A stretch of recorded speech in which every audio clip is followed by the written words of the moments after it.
নতুন বছরে সাব্রুমবাসীর আশা ফেনী নদীর উপর নির্মিত মৈত্রী সেতু দিয়ে ভারত বাংলাদেশের আমদানি রপ্তানি ও বৈধভাবে লোক পারাপারের সুযোগ খুলে যাবে।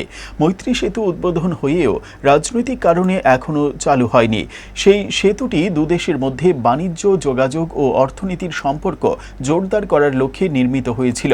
রাজনৈতিক পরিস্থিতি স্থিতিশীল হলে এটি চালু হতে পারে। বিশেষ করে বাংলাদেশে জনগণের সরকার প্রতিষ্ঠিত হলে মৈত্রী সেতু দিয়ে বাণিজ্য ও লোক চলাচল শুরু হতে পারে বলে ধারণা এলাকাবাসীর। নমস্কার, আমি দুলাল দাস। এই মুহূর্তে আছি সাব্রুমের ফেনী নদীর উপর নির্মিত মৈত্রী সেতুতে। বছর যাচ্ছে, নতুন বছর আসছে, কিন্তু মৈত্রী সেতু দিয়ে দুদেশের লোক পারাপার এখনও শুরু হয়নি।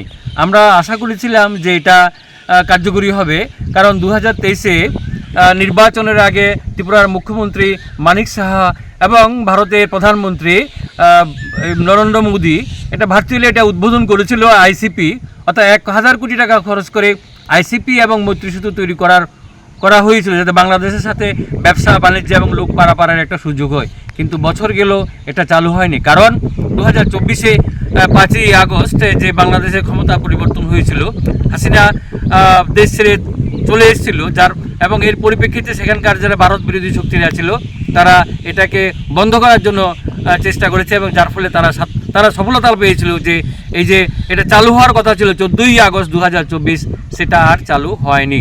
কিন্তু দুদেশের লোক চাইছে, অর্থাৎ পার্বত্য চট্টগ্রাম এখানকার লোকজনরা চাইছে মৈত্রী সেতু দিয়ে লোক পারাপার শুরু হোক এবং দুদেশের আর্থসামাজিক অবস্থার একটা উন্নতি হোক।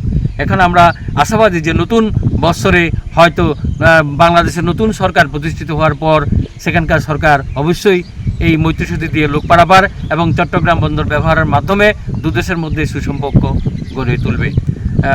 মৈত্রী সেতু থেকে দুলাল দাস, হেডলাইন্স ত্রিপুরা ন্যাশনাল।